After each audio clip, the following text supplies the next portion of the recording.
Nah, kalau nakal memang rata-rata latar belakang anggota ini memang suka balap-balapan, suka mabuk-mabukan, ribut-ributan. Karena kami di geng motor imut berbagi sebelum ajal.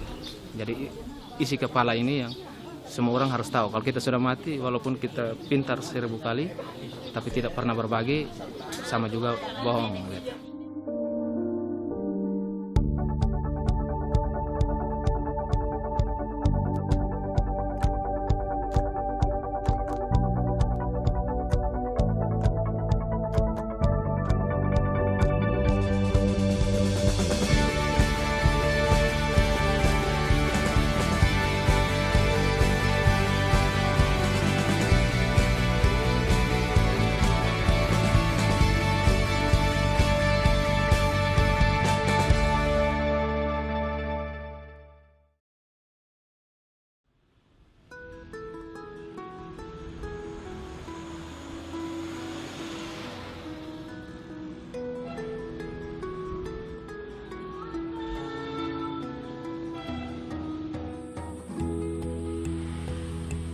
Motor-motor siap semua.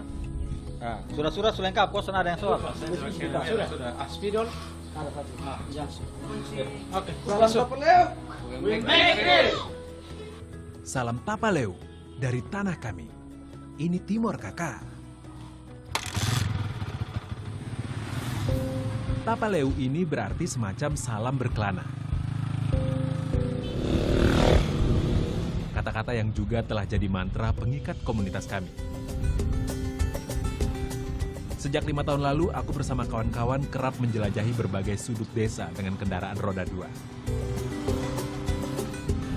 Seperti hari ini, Desa Tanini di Kecamatan Takari, Kabupaten Kupang jadi destinasi. Jaraknya kira-kira 108 km dari markas kami di kota Kupang.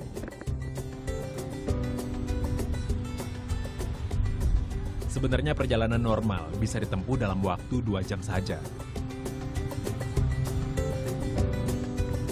Namun karena jalanan yang rusak dan medannya berliku, mau tak mau waktu tempuh bertambah 3 kali lipat.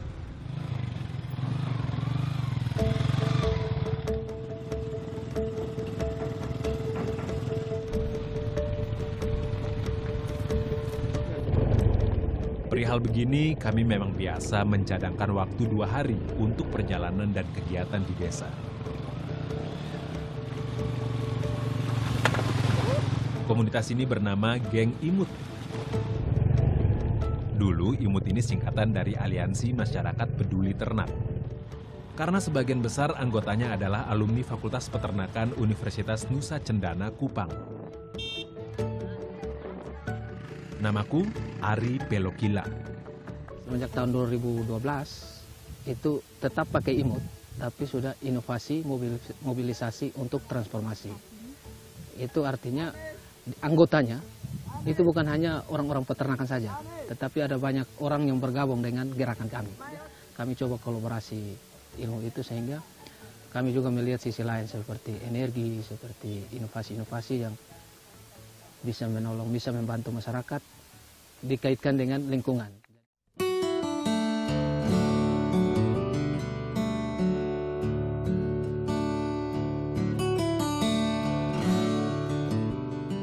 Tahun 70-an, Provinsi NTT adalah salah satu gudang ternak nasional. Predikat kebanggaan yang sampai sekarang pun masih melekat di tanah kelahiran kami ini. Namun, nyatanya jumlah ternak terus merosot seiring jumlah padang gembala dan rumput bagi ternak yang kian jarang. Tanpa aksi dan solusi, kami merasa turut jadi bagian permasalahan. Karena itulah komunitas ini dibentuk.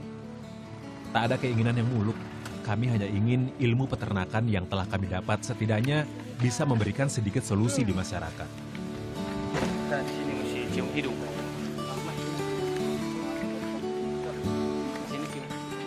Namun semakin sering kami berkunjung ke desa, ternyata banyak hal lain yang masyarakat butuhkan.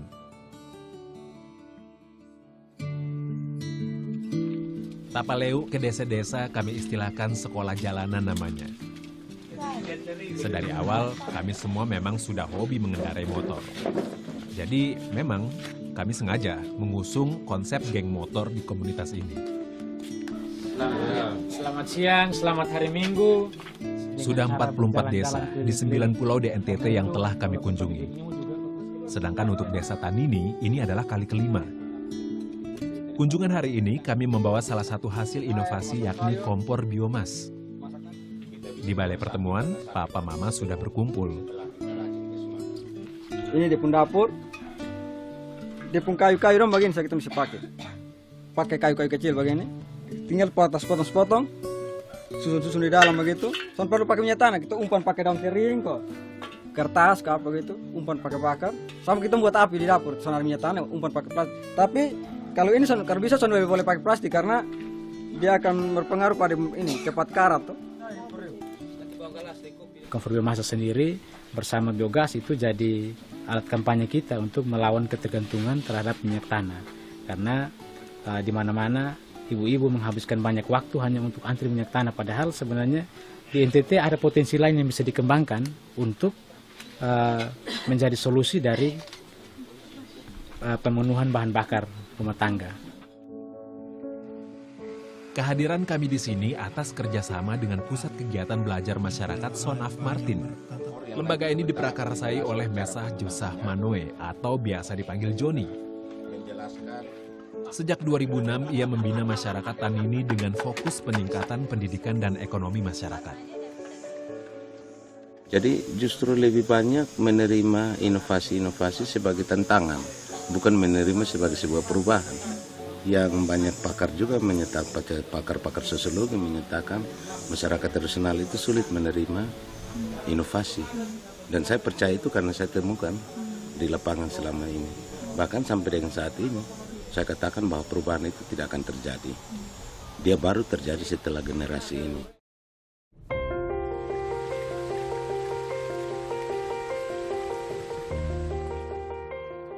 Perubahan memang berjalan dalam waktu yang begitu lamban. Mungkin juga geliatnya tak begitu kelihatan. Namun kami percaya, asalkan ada 1-2 orang yang turut serta, itulah titik mulanya. Selamat siang, Mama. Selamat siang, Adik. Seperti keluarga Mama Rosdiana, warga Kelurahan Oesapa, Kota Kupang. Sudah 2 tahun ia gunakan kompor berbahan bakar biogas yang diolah sendiri. Gas alami didapat Mama Rosdiana dari limbah kotoran babi. Memelihara babi memang tradisi warga kami. Namun bau kotorannya seringkali mengganggu. Karena itulah Mama Rosdiana mendatangi markas kami pada suatu hari.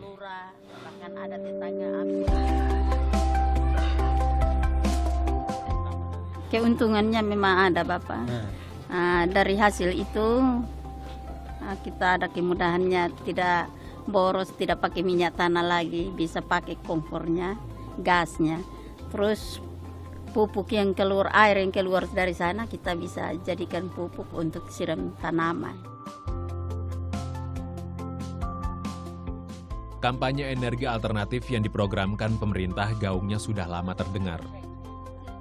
Namun rasanya kampanye ini cuma jadi jargon belaka selama masyarakat belum merasakan manfaat secara nyata.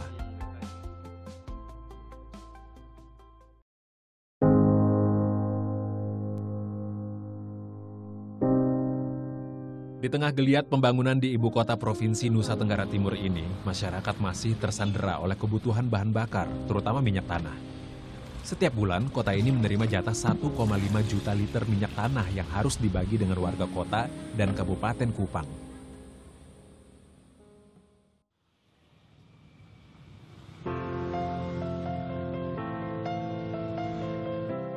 Kami selalu mencoba untuk terus produktif, mencari solusi dari permasalahan masyarakat yang ditemui di lapangan.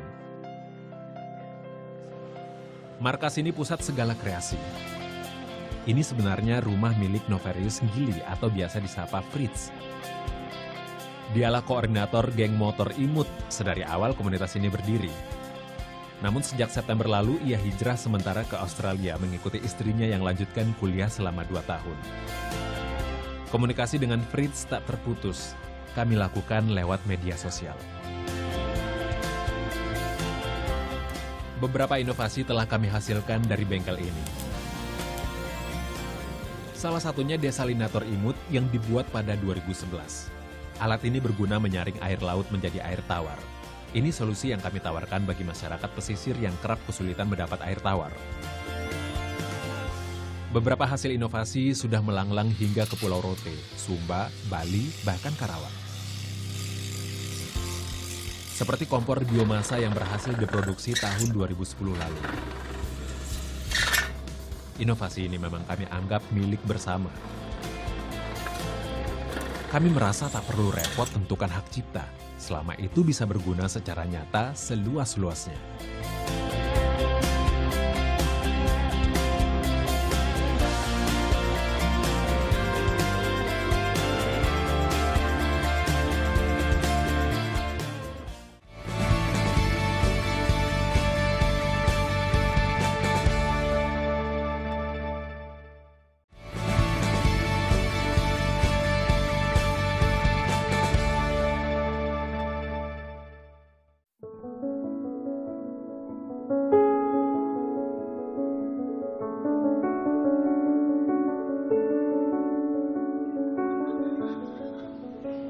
Seringkali aku dengar pepatah bahwa sebaik-baiknya ilmu adalah ilmu yang diamalkan. Maka kami berpikir untuk kembali ke alma mater, menjalin kerjasama dengan pihak kampus. Karena nyatanya, tak sedikit hasil penelitian berakhir dengan tersimpan rapi di perpustakaan kampus. Mudah-mudahan dengan kerjasama ini, mahasiswa setidaknya lebih sering turun ke masyarakat. Seperti Marcel. Bersama temannya, Marcel membuat suplemen untuk ternak. Bahan yang dipakai mudah didapat seperti pelet, dedak padi, dan jagung giling. Masalah selama ini adalah bahwa kita lihat ternak kambing yang dipelihara oleh masyarakat petani peternak di NTT ini produktivitasnya kurang bagus. Sehingga bagi kami mencoba untuk melihat ini dan kami mencoba untuk melakukan penelitian. Kalau saya bergabung di ini komunitas, berarti saya bisa menerapkan ilmu yang saya dapat di kampus. Tanah kelahiran saya itu di Pulau Sumba. Jadi mimpi saya itu adalah bahwa ketika saya lulus ini bisa menerapkan di tanah kelahiran saya sendiri. Gitu.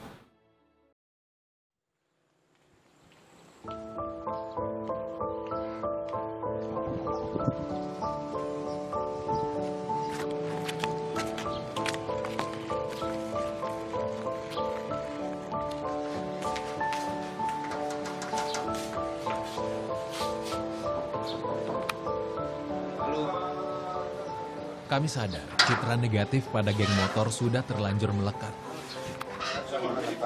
Kami pun tak menyangka, karena memang nyatanya banyak anggota kami yang pernah terjerumus ke dunia hitam. Kalau nakal memang rata-rata latar belakang anggota ini memang awalnya seperti itu. Suka balap-balapan, suka mabuk-mabukan, ribut-ributan. Tapi itu, kami coba memanggil dan kita kumpul untuk mengarahkan. Energi kau banyak nih, tapi coba energi yang banyak ini kau coba ikut jalur yang baik ini pasti lebih bagus. Kami juga berkelahi, tapi kami sering pukulnya di bagian kepala dan bagian hati. Ada satu yang alumni dari sini, Dia mencari kita. cari ketemu di Oh begitu ya. Tak semua seberuntung kami, bersama dalam kelompok yang selalu saling mengingatkan. Penghuni lapas anak ini contohnya. Kami pertama datang ke sini pada Agustus 2012. Ada 35 anak yang kami bina di sini. Soal belajar, soal konseling, dan soal apapun. Teman-teman di sini yang paling lama nanti berapa tahun, Pak? Ada yang 10. Ada yang 10. Ada yang 10 di bawah 2 tahun? Ada. Ada. Oke, jadi nanti teman-teman akan ketemu dengan kita. Putusnya pendidikan sudah pasti jadi kekhawatiran utama. Karena tak sedikit dari mereka yang harus mendekam di balik jeruji selama 10 tahun. Coba memperbanyak. Macam-macam penyebabnya. Meski demikian, apakah mereka tak pantas mendapat kesempatan kedua untuk hidup lebih baik? Lalu, bagaimana masa depan anak-anak ini? Bukan dari saja hal untuk usaha pertanian, tapi ini sebenarnya ada rupiah besar di situ. Kenapa rupiah besar? Ini M4 ini bukan saja dipakai di pertanian, ada di peternakan. Dia dipakai untuk sebagai pupuk, dia dipakai untuk bagaimana hewan itu bisa makan dengan baik. Ini mikroorganisme. Cukup beli 20.000, dapat 33 liter, jual 20.000 berapa di uang? Banyak toh? Enak. Karena pengalaman kita cerita dari mereka, banyak yang setelah bebas 2-3 bulan masuk lagi. Karena itu setelah mereka keluar, lingkungan sekitar mereka itu tidak bisa menerima mereka. Nah, dari situ coba kami masuk, dan ya, keterampilan inilah sebagai pintu masuk kita untuk sehingga waktu mereka keluar ya sekolah, ada yang bisa lanjut sekolah, ada yang tidak bisa lanjut sekolah, ya ini menjadi bekal dia untuk ya, kehidupan dia di luar. Karena kami di Geng Motor Imut berbagi sebelum ajal. Jadi isi kepala ini yang semua orang harus tahu. Kalau kita sudah mati, walaupun kita pintar 1000 kali, tapi tidak pernah berbagi, sama juga bohong. Mudah-mudahan dari keterampilan sederhana ini, anak-anak lebih optimis menghadapi masa depan. Seperti Arman, yang sudah 7 bulan berada di sini. Masih ada 5 tahun lagi sampai ia menghirup udara bebas. Tidak lagi saya bilang jalani saja, mungkin itu adalah sebuah dari rencana Allah yang Maha Kuasa, jadi jalani saja. Kalau saya keluar pengen jadi bekerja, cari istri, terus bisa ada usaha. Pokoknya pengen menciptakan sebuah usaha. Dari 33 provinsi, NTT berada di urutan kelima tingkat kerawanan kriminalitas. Ini bukan cuma perkara statistik, tapi masalah sosial yang jadi tanggung jawab bersama. Apa tidak lebih baik kita semua bergerak? Tak ada yang menghiburku di sini, hanya tangis dan air mata. Di balik raliku menghitung hari, kebebasan yang tak kunjung datang. Tak ada yang menghiburku di sini. Oh Tuhan, tolonglah kami. Oh Tuhan, kami ini anak-Mu, tunjukkanlah jalan hidup-Mu. Oh Tuhan, kami anak-Mu, tunjukkanlah jalan terang-Mu.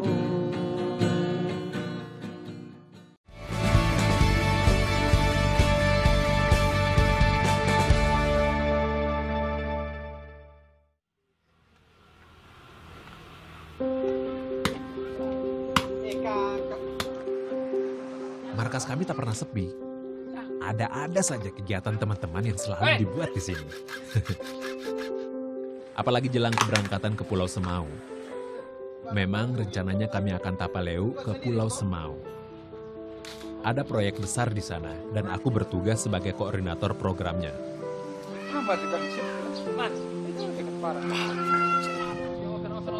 Saat ini kami sedang menguji hasil temuan berupa bak penampung dan saluran pengairan. Nantinya alat ini akan kami bawa sebagai solusi untuk para petani bawang di Pulau Semau.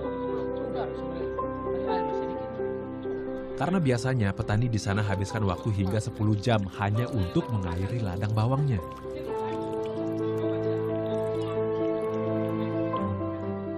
Kalau ini ya tidak perlu dipikul lagi karena dia langsung buka keran sambil dia lihat mana yang sudah basah, dia bisa pindahkan arah airnya kemana lagi. Dan ini kami coba desainnya di sini, nanti ke sana baru kami lihat bagaimana luas kebun mereka, bagaimana kebutuhannya.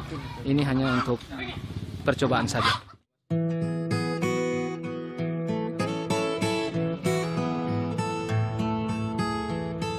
Sebagian lagi dari kami sudah berada di sana sejak 5 bulan lalu. Kami yang ada di Kota Kupang bertugas menyuplai kebutuhan kawan-kawan. Banyak hal yang perlu dipersiapkan, karena besok kami juga akan lakukan penanaman pohon bersama anak-anak. Artinya bahwa tim Kupang persiapan konsumen dari sini. Beginilah diskusi berlangsung. Kami terbiasa melakukannya di malam buta. Bahkan sering tak berhenti hingga pagi menjelang. Entahlah, rasanya ide-ide lebih lancar keluar di waktu-waktu itu. Sampai-sampai kami punya istilah sendiri, mencungkil matahari.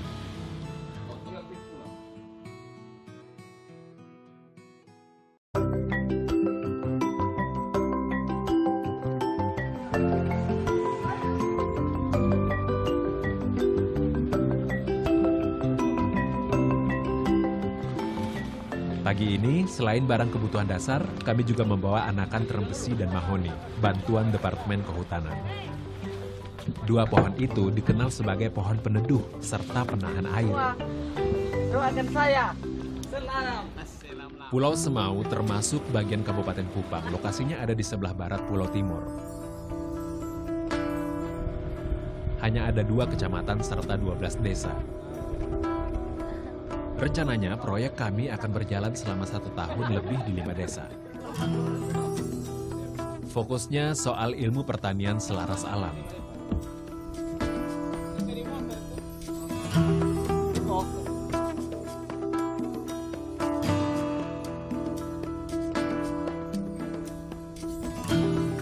Banyak desa yang telah kami jelajahi. Namun tak semuanya berkala dan berkelanjutan. Sistem pukul lari kami bilang. Setelah lakukan evaluasi, kami sadar bahwa cara ini tak efektif untuk melihat geliat perubahan. Pendampingan di Semau kali ini berbeda. Salah satu desa binaan di Pulau Semau adalah Desa Onansila di Semau Selatan. Setiap Sabtu kami diizinkan mengajar pelajaran lingkungan kepada anak-anak SD Impres Onansila.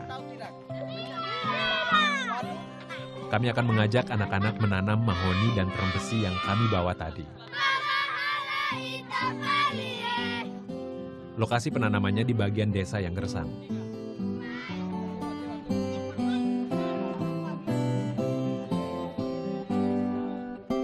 Kalau dari sana, dari sekolah datang di sini, ini kira-kira ada berapa apa?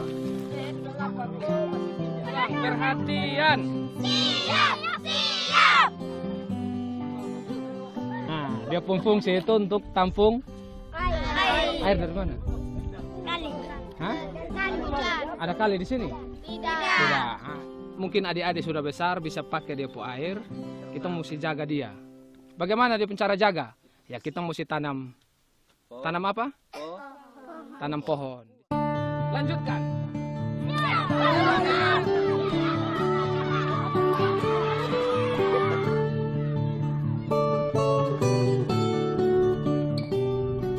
Pulau ini memiliki ragam potensi yang telah digali. Dari laut, mereka dapatkan ikan dan rumput laut. Dari darat, mereka bertani dan berkebun. Alam memang selalu bermurah hati pada manusia. Kondisi yang tak padat penduduk sebenarnya jadi keuntungan tersendiri. Setidaknya, faktor kerusakan alam akibat ulah manusia harusnya bisa diminimalisir. Sayangnya, tak selalu berlaku sebaliknya. Pulau Semau semakin gersang sejalan dengan aksi tebang pohon yang serampangan.